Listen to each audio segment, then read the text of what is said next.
What was going through your mind the morning that you had to interview Dustin Hoffman? So, like my show, I haven't really thought about that. Right, I guess it's because we don't have guests. Right. So that's actually not something that I've ever had to go through. And the only reason I bring that up is it was that's what made that a different experience. Right. So, did you try to get out of it?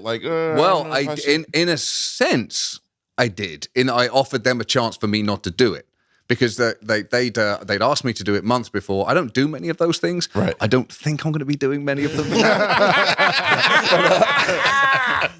But so they said, "Oh, here's you want to do this like the dog screening?" I said, "Fine."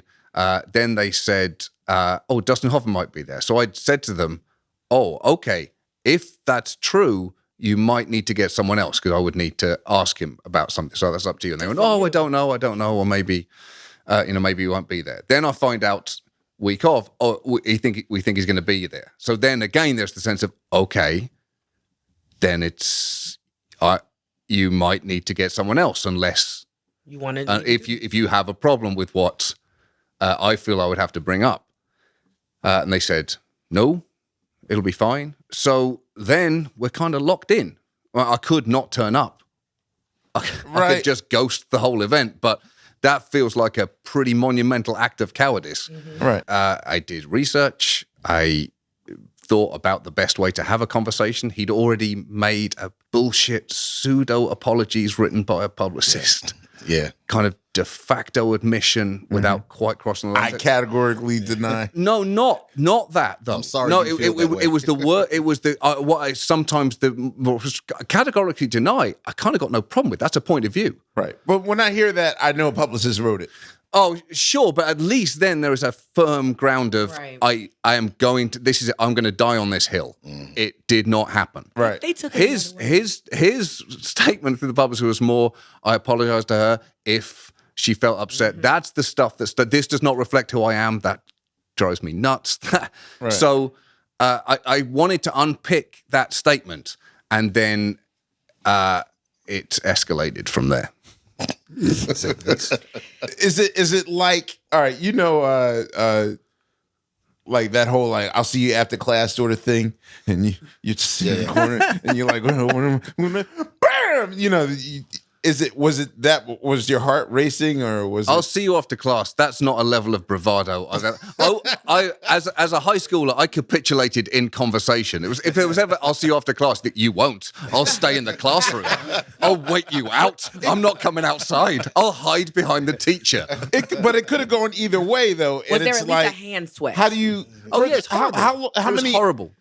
An hour? Was it an hour? Was it a 90-minute thing? Like, when did you time it? Like, okay, like 45-minute mark. I'm gonna. You know what? That is a great question. So because there's an audience have come to see Whack the Dog. Also, this introduction is happening before the movie starts. Wow. So this is the needle that I'm having to thread. So I thought 20 minutes. Let's talk about Whack the Dog, whatever. Then I'll raise this. They didn't show it first and then have the Q&A afterwards. That wasn't. I think they wanted to leave. I think like the people on the stage wanted to go and have dinner or whatever. I don't know. I wasn't invited. Anyway,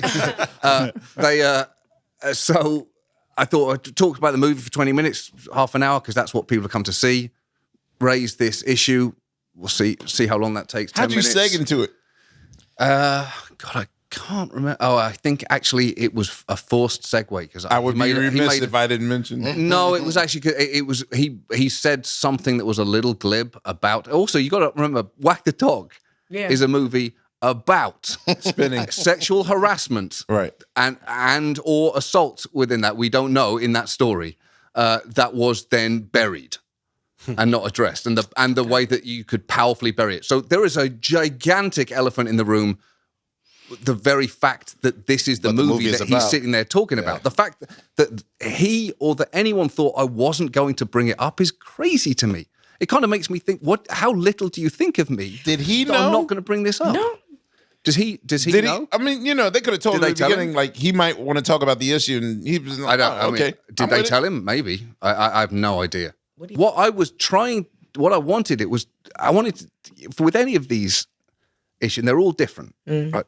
Every single example is different. So it's a case by case by case basis. But you want to try and get to some introspection because in lots of these stories, it certainly makes me introspective, right, in terms of workplaces that I've been in, like behaviors of friends of mine that I may have like conveniently overlooked or turned like a long callous blind eye to it. So this has really made me introspective. So the fact that there was absolutely no introspection coming out of him was irritating to me. And so he was like retreating from the position that he'd made in that statement and was standing his ground and then was coming at me, and I definitely was not going to yield. So then we had a problem. So then, like the funny part, And now wag the dog. That's the crazy thing is that that's not a very friendly audience for me there because there's lots of fans of his. This was not a situation of mine making.